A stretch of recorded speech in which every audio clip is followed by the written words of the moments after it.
I say this all the time. I say like the school system, the university system, corporate life is designed to punish failure.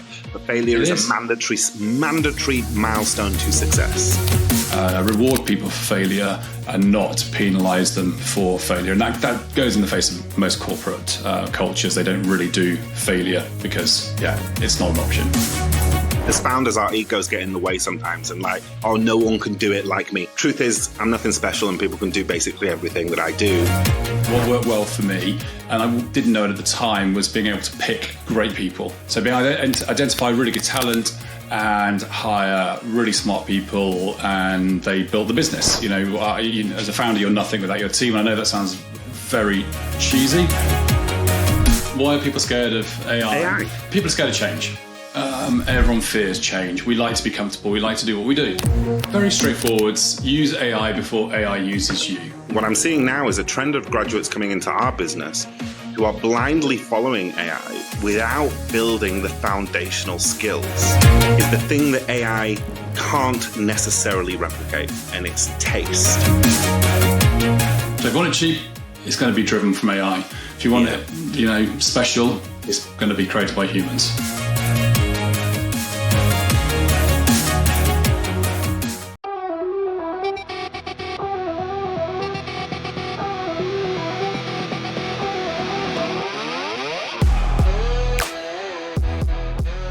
Hello everyone, so welcome back to the Impact Lab podcast. I am delighted to have an old friend with me, not so old in terms of how long we've been friends, not so old in terms of age, Chris Averill. How you doing, Chris? Very good, Aziz. Nice to see you, and thank you for inviting me along. It's my pleasure. The audience are going to get an awful lot from your vast experience and knowledge. But as is tradition, before we start, let's do the reverse Turing test. So, Chris, you wrote a book. What is the title of that book? Okay. You ready for my answer? Yeah, go for it. Build, Sell, Retire. Build, Sell, Retire. Yeah. So, hopefully that proves that we're human, but who knows? Maybe one day AI will be so good that they'll even be able to fake my handwriting. Who knows? Chris, I'm going to jump straight in. So the point of this podcast is to get to the nuts and bolts of what is success and how do you decode it? What are the things that make an impact? You are someone who I've known like professionally and personally for a long time. You've built businesses, you've exited a business, you're in the process of building another business. So let's talk about right at the start, early stages. And I'm going to take us back to your experience. Like, I'm going to take you back down memory lane for a bit. If you were starting out, like, what are the things that in those early days really made a difference? I guess there's two answers to that question. One is what would I do differently, and one is what did I do? So I think what I was good at, what worked well for me, and I didn't know it at the time, was being able to pick great people. So being able to identify really good talent and hire really smart people, and they built the business. As a founder, you're nothing without your team. And I know that sounds very cheesy, but it's something that I did and I didn't realize, so a bit of luck. I guess what would I do slightly differently would be to recognize everyone's ability sooner and do less hands-on. And I was pretty hands-on until the last day. Which then holds down the ability of my team to develop and grow and be independent and take charge. So yeah, definitely being able to spot talent and hire great people is a key. I want to talk a little bit about that. The desire to move away from the hands-on day-to-day stuff, because I have that desire every day, every morning, every hour, every second to move away from like the day-to-day hands-on stuff. But I always feel like when I do step away, I kind of feel like however hard I've tried to, engender my own philosophy in marketing, there's always something a little bit missing. Did you ever come across that? Yeah. I mean, I do today. I did all the way through the business. I did during the last 7 years of coaching, leadership coaching that I've been undertaking, and with my new venture, I'm very conscious of it. So I think the good thing is you're aware of it. I'm interviewing you now. The great thing is you're aware of it, and awareness is the first step in improving in self-improvement. And you're a master at what you do, which is why you're running a business doing it, and successfully running a business doing it. So it's hard to not impart that experience all the time, and not to just step back and let people fail. And failure is the only way that you learn on your journey, and the only way that I learned, and the only way your teams will learn. So I guess what I constantly do when I coach, and I do myself, is apply active listening. Listen, don't speak. And to allow people to fail, make failure part of the culture, reward people for failure, and not penalise them for failure. And that goes in the face of most corporate cultures. They don't really do failure because, it's not an option. Yeah, I absolutely love that, because it's like listening to... My team are going to hear this podcast and they're going to think that they're going to finally understand where I got this mentality from, because I say this all the time. I say, like, the school system, the university system, corporate life is designed to punish failure, but failure is a mandatory milestone to success. Yeah. Except that most, like you say, most places don't reward failure; they only reward success, and their view of success is typically very boxed and structured, and doesn't, particularly in the world of creatives. You know, we think differently, we act differently, we solve problems differently. So, you know, our route through education and development is typically very different from more straightforward people. You mentioned active listening. Then just give people an overview. Like, if you got, because I'm very much into active listening, and I've always got my notepad next to me. But if you're starting out in your career, take it from us, active listening is really critical. But what are some practical steps to start the process of active listening? So active listening can save your career and also your marriage or relationship. It's that powerful. It can move you from nowhere to the top of a business. And I've used it successfully myself, and I've taught it, and I have literally had people come back and say, it's saved my marriage. It has been that helpful for me to realize, you know, what I'm doing. So really simple steps to active listening is, when you're meeting with somebody, know what you're going into the meeting for, and clear your minds before you go in. Don't go in thinking about what happens in the next meeting. It's particularly important for managers because they're rushing around doing lots of things. So just be there, be present in the moment for that person, and very gently ask them some questions. Let them talk with no real agenda. Let that person open up. Don't answer or respond to those statements. Don't try and be defensive. Don't try and answer them. Don't be the boss. Don't be the Swiss Army penknife and come up with a million solutions. Just say, okay, I understand, or that must be very difficult, or that's brilliant. Take note, ideally in your mind, of the key things that are being said. Play those key things back as they are said, but literally 1 or 2 words. And then finish the meeting, say thank you very much, and walk out, and then spend the next 20 minutes downloading what's been said, what's the underlying problem or opportunity, what do I need to do next, how do I empower that person to move out of where they are, and then come back to that person, you know, at a suitable time and talk to them about what's gone on and ask them what they want to do about it and how I can help. So in that works just as well at home as it does in the workplace. And it's what we don't do as managers, as leaders. We typically jump in and firefight. And I'll just finish it with an actual story from my business, from We Are Experience. So brilliant, one of my team members who's absolutely awesome, Stephanie Taylor, strategist. I was chatting to her and she said, Chris, sometimes I'm waving, not drowning. And I said, well, what do you mean, Steph? And she said, I ask you a question and you will answer that question. But I'm not asking you a question for you to answer it. I'm asking you to listen, to give me some direction, to challenge me on what I'm doing and give me some food for thought. You're always right, and that's very frustrating. But I want to be right. And that's when I first really clicked that I'm just solving everyone's problems and I'm not actually listening and letting them solve their own. I love that, waving, not drowning. That's really cool. I'm going to throw a term at you that you may not know that you've invented: active pitching, moving from active listening to active pitching. And so, you know, when I modeled Cush Digital's pitch process, I modeled it on the We Are Experience pitch that you gave us, where it was the only active pitch that I've been involved in as a client on the client side, whereby you really engaged us in the nuts and bolts of how to solve the problem we were presenting to you. How did you come up with that? Just say that last bit again, sorry. How did you come up with the whole active pitch process? Do you know, nothing in life is new. So I was working with Barclays, and there was a pitch for the complete redesign of all their digital properties, full like the whole world. It was all disparate, and we did a pitch. I actually flew back from holiday in the Channel Islands to come and pitch, and the pitch was all right. It wasn't brilliant, but the team that won it did an amazing job. They had an absolutely incredible job. And what they did is they mapped out on a piece of paper. The whole universe of Barclays. Massive great thing, and a massive piece of brown paper, and they rolled it across the boardroom table, and it was this beautiful sketch diagram, and the creative director stood up, or the head of digital stood up, and they got all of the Barclays clients to stand up, and they all looked around, they're all surprised and shocked about how disparate it was and what's where and who owns that, and no one knew, and they'd won the work just by engaging everybody in the real problem in a creative way. So when my client told me about it, I wasn't massively disappointed. It was probably a bit of a big project for us to win at the time, but I walked away going, I'm never going to do a slide presentation, just static slides again. I'm not going to do, answer the proposal in just a very boring way.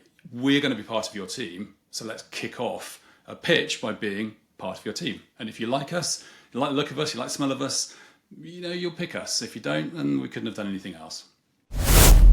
Time for a quick message from this episode's sponsor. On the Impact Lab, we're constantly talking about real impact. The kind that protects is what matters most. That's why I want to tell you about Dar al-Himaya. They are based in Mecca, Saudi Arabia, and are a leader in early warning and fire protection systems. They offer comprehensive safety solutions across the kingdom, from advanced fire alarms to sprinkler systems and critical industrial safety.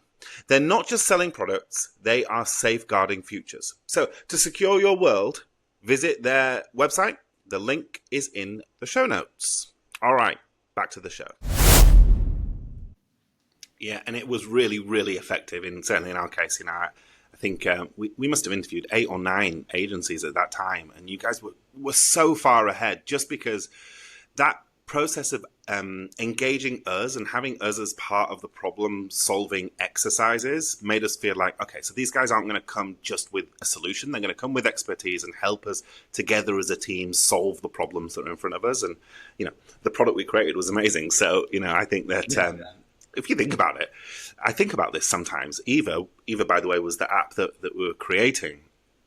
This was 2015, I think. And we had essentially, through that process, through our experience and our own internal teams, we had invented reels, because there was no vertical video at that time, if you remember. Even on YouTube, when you turned horizontally, you had vertical video, it'd just be down the middle. We'd invented filters, filtering on video.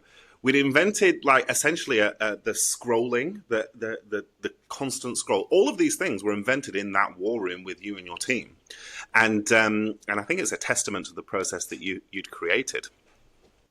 One of the challenges that all new business owners or business owners in general face is client acquisition. Do you have any tips for people who are facing the challenge of client acquisition? How did you do it? I've got to find 1,500 customers for my new business in the next 8 weeks. So how do we do it? Sales is the most important thing of any business, and the sooner people realize that, the sooner you will be successful. And success doesn't mean masses of money and wealth. You've been successful in everything you do, and this venture you're in now started off in a very different place from where it is today. But that's what success looks like. You can help more people by building, an agency that's able to give an outreach to those who aren't able necessarily to get through a normal, agency route.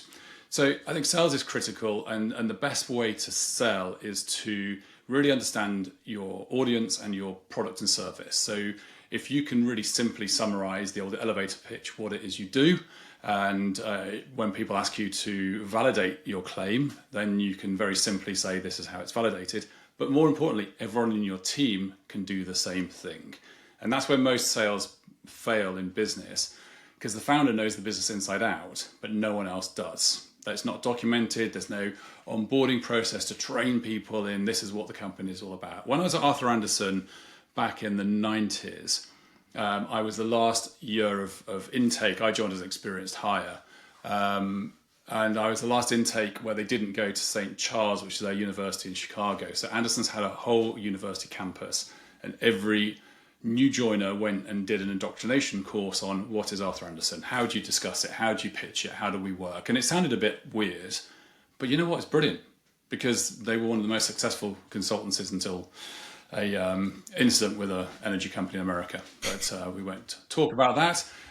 But they had the idea. Then consultancies do have that. They know you've got to onboard people, train people, get everyone saying the same thing, because then you get consistency.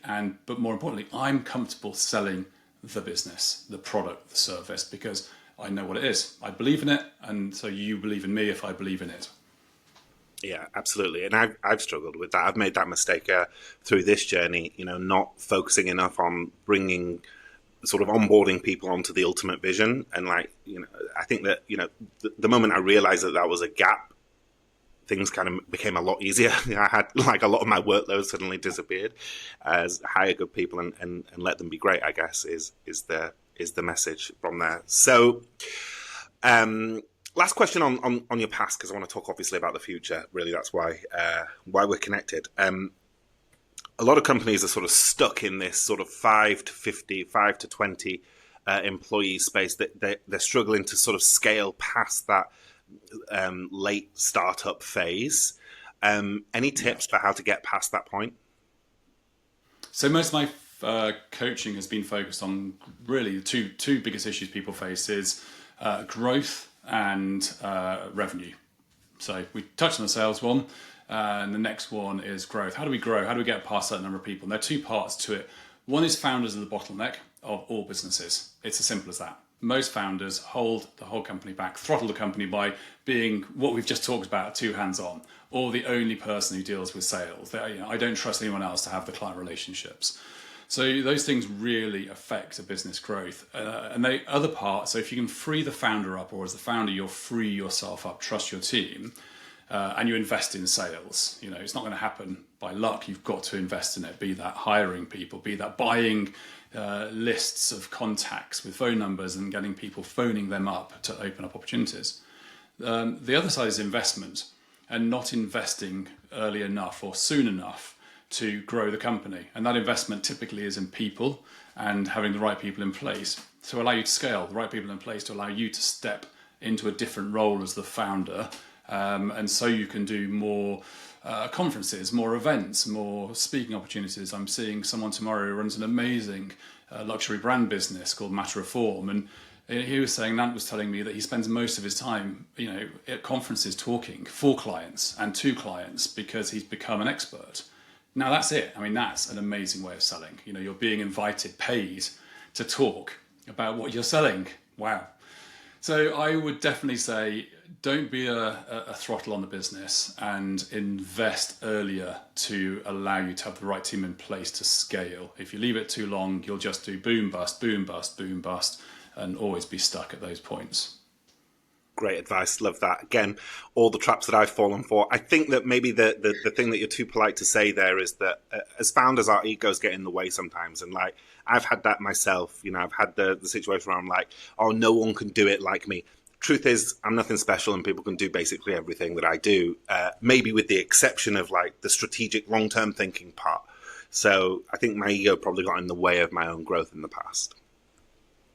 Yeah, no, I think you're absolutely right. And even the strategic long-term thinking, what we've rerun with our the companies I coach is we create a growth team. And the growth team is made up of ideally the most junior people in the business. And you invite them to come in, and the board or the leadership team set just growth targets over 3 years. We want to get to 50 million in 3 years, and we're at 5 now. Right? How many people do we think we need? What's the budget each year? And then kind of break into quarters and months. But what you have is a series of tasks which equate to a strategy. And then you get this young, thoughtful, not afraid because they've never failed team to start to answer some of those questions and actually to start to develop the strategy for the business. And you're much more likely to succeed with them in place. And you talk about, you bring, is an internship scheme you run or a training scheme you run. When I run my internship scheme, they were, sorry everyone else in the business, but they were pretty much the best people we ever hired, and they hadn't come with experience or years in the industry. So I think, even strategy and future business can be done by set by your team, and you're there to listen, you're there to guide, you're there to support, you're there to, that's it. Your leadership is not no decision making, actually, just to listen to everyone else and give them the support to succeed or fail and carry on. Yeah, yeah, absolutely love that. And I feel like this has turned a bit into a coaching session, and I thank you because I'm not paying you for it. Because I feel a lot of resonance to what you're saying. That's actually what I feel passionate about. Isn't actually growing a business. I don't feel like growing a business for me is just a thing that I can do if I have to do, but I don't really want to do. What I love doing, though, what gets me up in the morning is growing people, helping people grow in their own thought processes. I love that, and that's there's a lot of value in what you said there, Chris. The reason we actually connected today is because if you're following Chris on LinkedIn, you should, and his links, all of his links will be in the show notes. Please do follow him on LinkedIn. Is because of your, I don't know if it's recent, but certainly you've spoken about it recently, engagement with AI and using of AI, and then the subsets of people that come out from that, all how they view AI. So without guiding the conversation, I'm just going to ask you, what has your experience been using AI? Okay, so for the record, I'm not entirely sure what AI actually is in the tools that I use. And I was told off by a lady who was very smart, used to work for Autonomy and sold her business for £1 billion last year, an AI credit card fraud detection system. And she said, it's not AI, what you're all doing. AI is what I did. And we've been doing AI for years. And I said, well, total respect, and she's an amazing lady. I said, but the difference is that we can use it on our phones, and when you start using it, you needed supercomputers. So, I think what's my experience and exposure? I was a bit afraid of it to start with, and then I started using Copilot because Microsoft got out an app early on the iPhone, and I loved it. Speak to it, speaks back, friendly, nice. I mean, I'm an interface designer, as you know. I've done it all my life. And for years, I've been saying voice will be the only interface that we will ever use eventually, unless we plug into our brains and do it without thinking. But I think that's a way off. So I loved Copilot, and so I probably got into Copilot about, I don't know, whenever it launched, 18 months ago, something like that, 2 years ago. Showed loads of people loved it, and loads of people were blown away by it. And then I played around with a few more tools, but it wasn't until I met a friend's nephew who just finished his a master's in AI at King's, and I was doing a little bit of just kind of support, helping him, and used him with a client of mine or a good friend of mine, and they were blown away. I was blown away. Just a genius, this guy, Oscar. Amazing. So we set up a business together, and I learned a lot about AI, and we were looking to build a sort of workplace agentic automation tool to take away 70% of what you do in life, or the rubbish, the planning, the organization, the filing. But Oscar's vision is much bigger than that. So he wanted to go off to LA and build a startup in a much bigger capacity. So I let him, I'll obviously let him, I didn't let him. We decided it would be best for him to do that, and I'll, take a step back.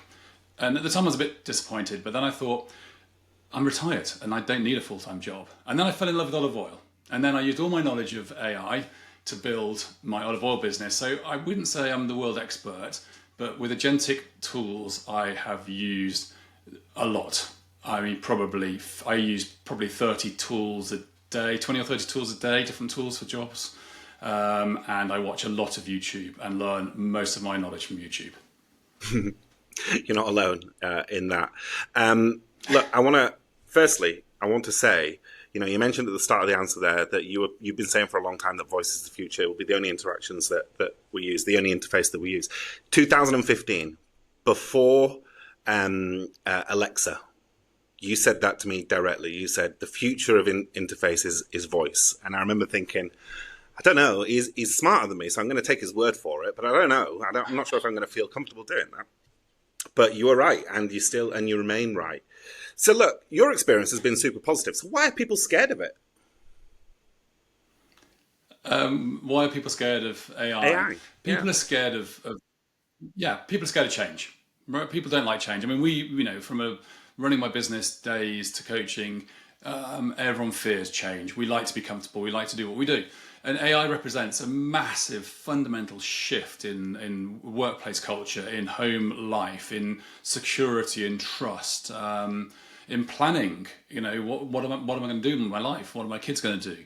So I think a lot of people are, and I was a bit fearful to start with, but I was also fearful of it making mistakes, which it still does.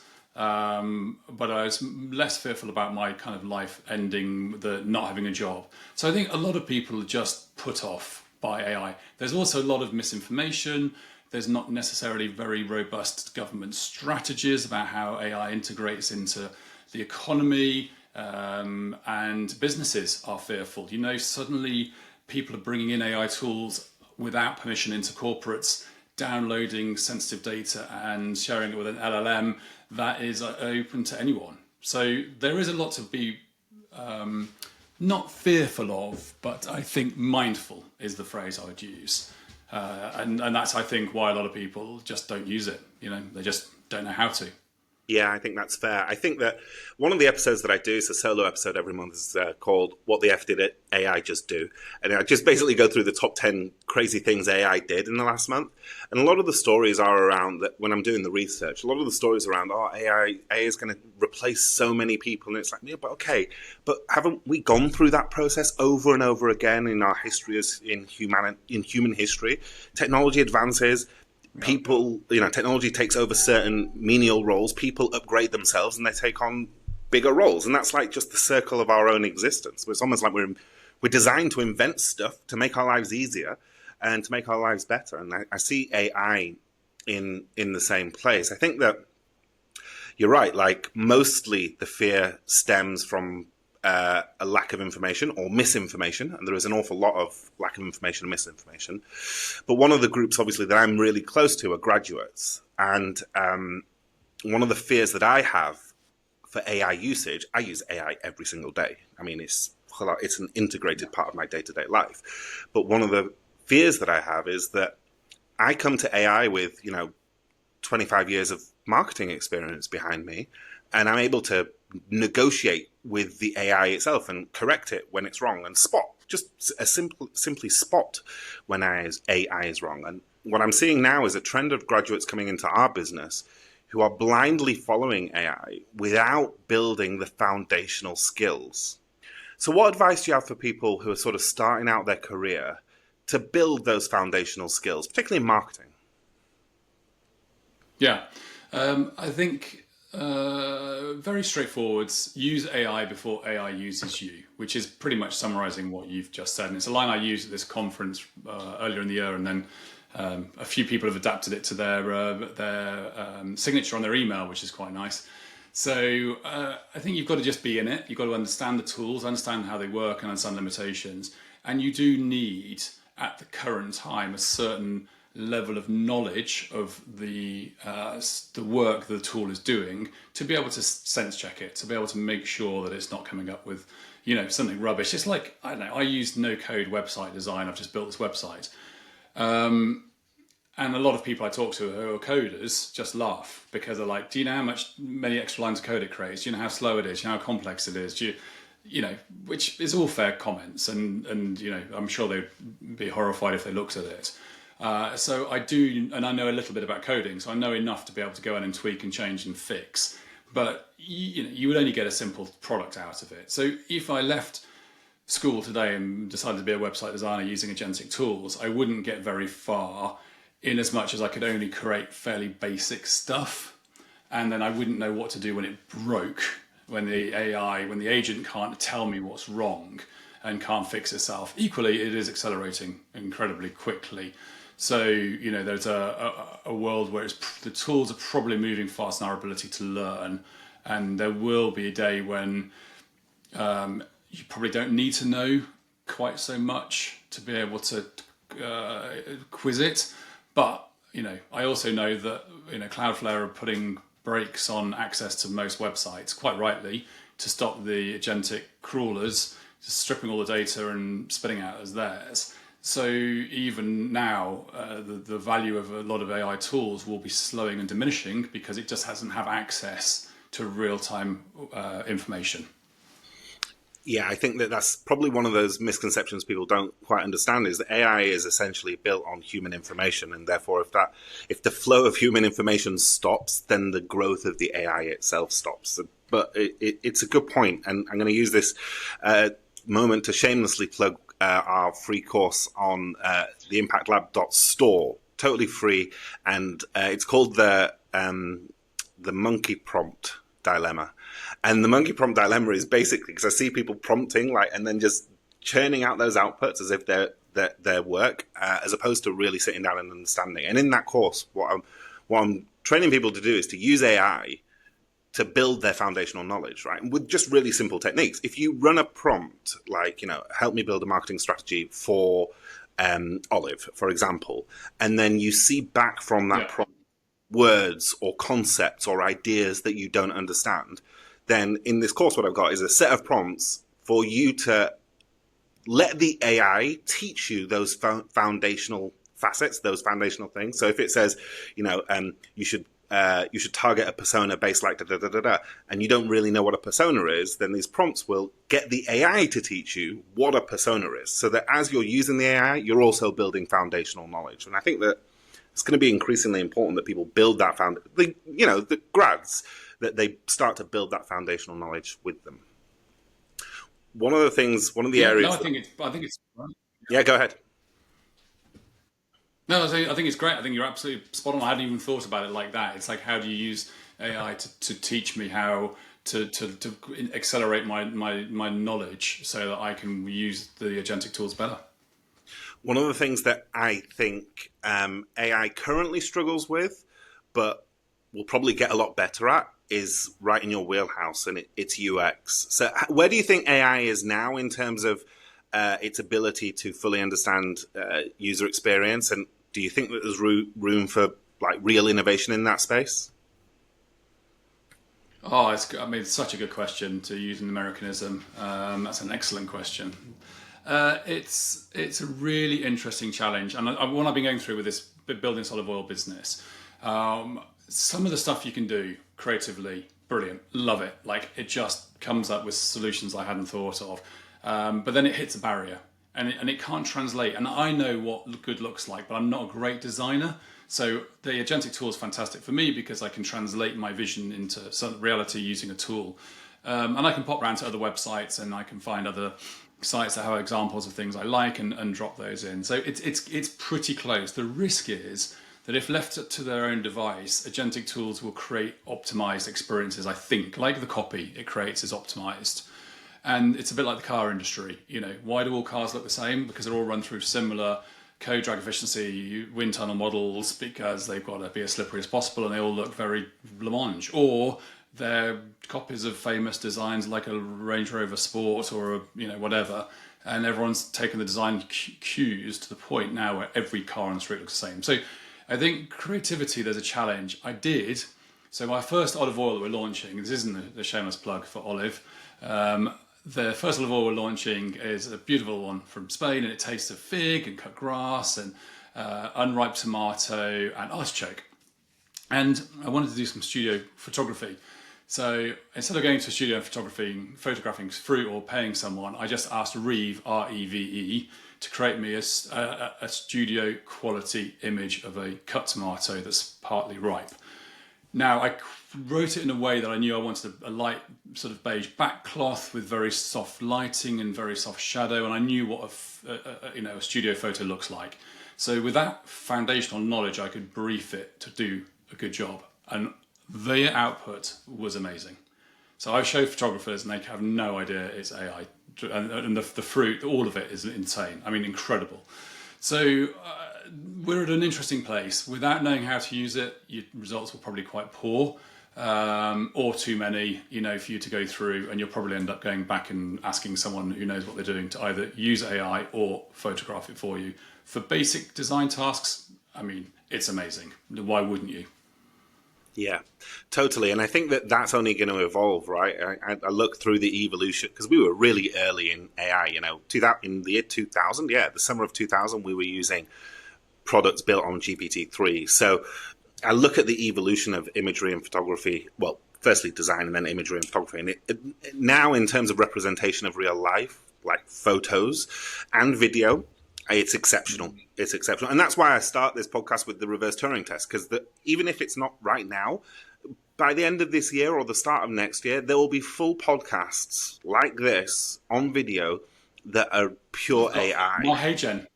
There we go. It's already there.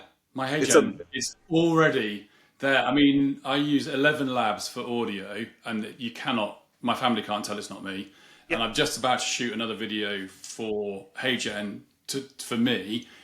It's amazing. And now with HeyGen, you can actually record audio. Like I record this, drop this audio file into HeyGen, and then it lip syncs the model of me to that. So it's no longer text based. It will do it off a thing, and it's my voice, not an 11 Labs one. Yeah. I would say it wouldn't do that. It wouldn't pull funny faces yet. It's getting close. But therein lies the point, is that now it wouldn't do that. Now it wouldn't pull a funny face. But at some point in the future, it will. It will be so natural. So there has to be a way. Like I really believe that the future of look, we know as marketers how humans behave, right? They all flock toward where the latest new shiny thing is, and then their attention. Then we as marketers, we overuse that channel. We use it way too much, and then people I'm not feeling that, and they go to another space. Like we did it with email. When email came out, there was no such thing as spam filters. We as marketers, we created spam filters because we spammed people. That's what we do, right? We find a new channel, we screw it until it's absolutely used up, and then the audience moves somewhere else. And I believe that somewhere else will actually be human content. It'll be back to human content. It'll be back to face-to-face events, webinars, podcasts, real human interaction. I want to come back to something that you said, right? Because I think it's really, really profound and really important. I know what good looks like, but I'm not a great designer. And I think what you're referring to there is the thing that AI can't necessarily replicate, and it's taste. You have taste, and I think what an AI can do is replicate taste, but not create taste. I think you either have, because not all humans have that capability that you have to spot beauty. Not everyone has that ability. What do you think? No, I think it's a very astute observation, and I hadn't really thought about it like that when I said it. But it comes a bit to what you said earlier about needing a foundation, an understanding of stuff to be able to use these tools effectively. And I do think that authenticity is what we all strive for. We want to be individual and all look the same. If we all wear Lacoste or we all wear Ralph Lauren or whatever it is, or my kids all wear North Face jackets, puffer jackets, and the whole school is literally just like an advert for North Face. And in the hunt for authenticity, you end up being part of the crowd. And I think authenticity is hard to generate through algorithms, because it's very much down to a thought process, a way of imagining, a way of creating. I'm not saying AI can't and won't be able to do it, but it won't necessarily feel real, and it won't feel authentic to human beings. Maybe one day it will, and we'll be out of a job for creators. But no, I like the idea that great cars are designed by humans with a block of clay still, and they sculpt that clay and shape it and put it back and do that. Great clothes, great handbags, great shoes, are created by humans through, using their hands. I think that's the future of what we will always want and buy. But that might become a luxury, and the majority buy stuff like we do now. Just in my experience of olive oil, we're buying organic and regenerative farmed olive oil, but 90% of the world use olive oil that comes from intense farming, and that's pretty much robotic farming with chemicals, but we want it cheap. So if you want it cheap, it's going to be driven from AI. If you want it, special, it's going to be created by humans. Yeah, I think I love that. Again, I think it's a turn of phrase that you've just thrown out without maybe being conscious of it. I feel like today, as made in the UK or made in the USA has its own kudos, its own space. In the future, created by humans will also have its own kudos, its own. I've got two more questions, and I'm going to set you free, right? So the first one, Okay. totally away from AI, right? You wrote a book. I want to understand why you chose to do it and what was the process like? Like, were you apprehensive when you started? Sorry, the book is called, I by the way, wrote. I should say the book is called Build, Sell, Retire. It's on Amazon all around the world. So go and buy it. Yeah, please do. I wrote the book because I wanted to share my experience of selling the company and the M&A process. And I'd been in the world of marketing agencies, and it's always a hotbed of M&A. And it turned out that you don't need AI to create conspiracy theories. It turns out that humans are very capable of creating many conspiracy theories. And a lot of successful founders who'd sold businesses exited. It turned out they were just lying. Like, people weren't happy. People didn't make much money. People were hugely in debt. They wish they'd never sold. Even those who made money wish they'd not sold because they sold the thing they love and they didn't know what to do.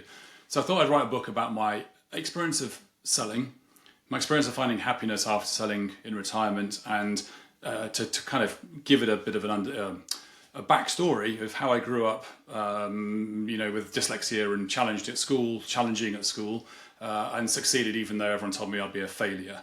Like literally everyone told me I'd be a failure, from my teachers to my parents to my friends. And in fact, my tutor at college, I did a product design, industrial design course, but I spent most of my time doing animation. And he said, don't get a job in computers, you're not good enough. He's still a tutor at Plymouth Poly. So thanks. So that was the reason behind the book, was to really share my experience and help others learn. It wasn't sell any services. I wasn't coaching at the time. I didn't want to do anything.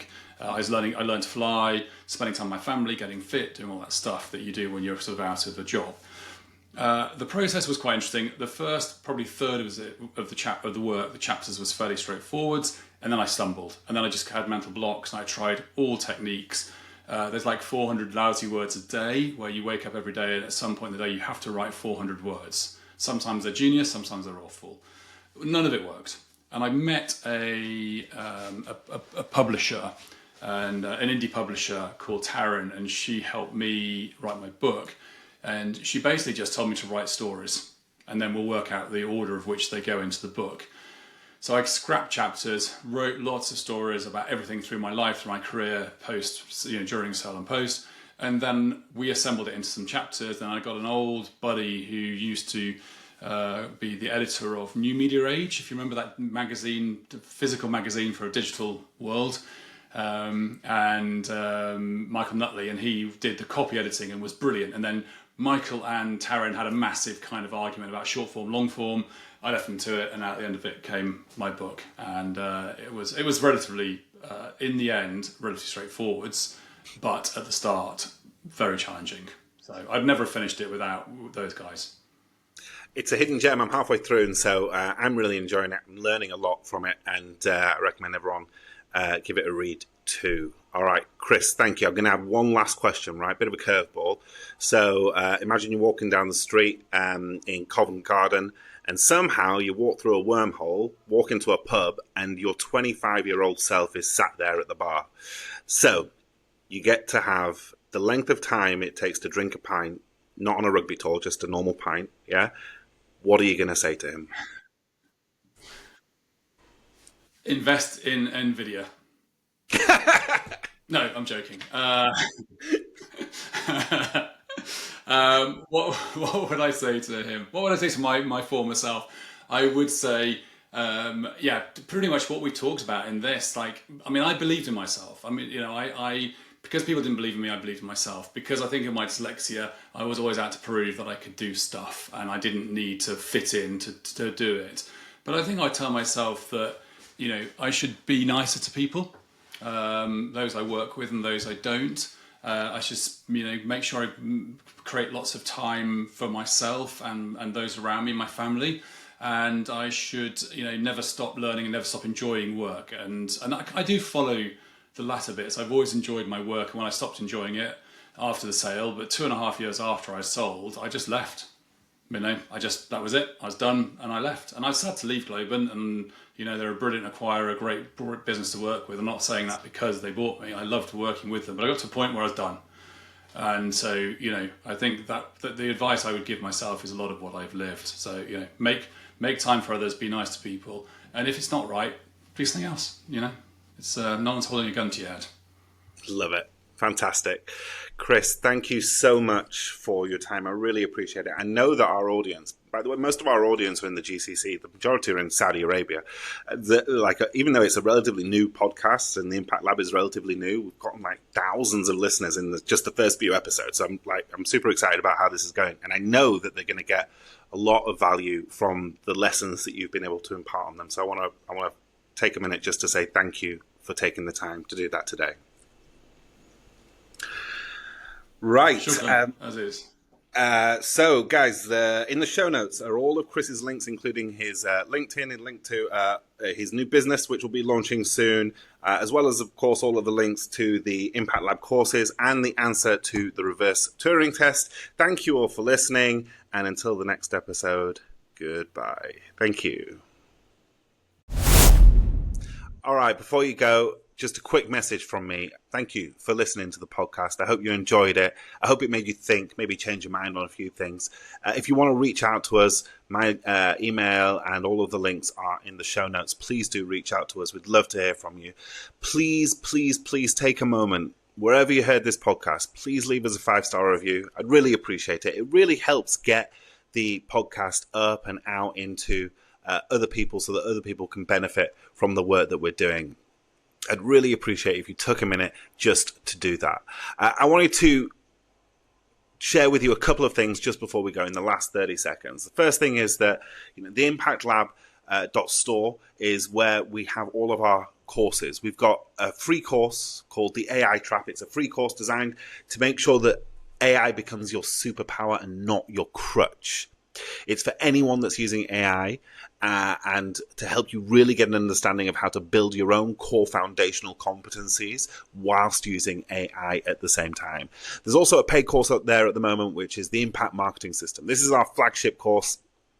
If you are in marketing or if you are in business development or if you've got your own business, you really got to understand the foundations of what makes an impact in marketing and what are the core tenets of things that you need to do. The Impact Marketing System is the system that I have trained for over 10 years to get people from basically very novice marketers to become world-class marketers. And there are people all around the world, thousands of people who have done this course working at massive organizations or running their own very successful businesses, in part because of the things that they've learned through the Impact Marketing System.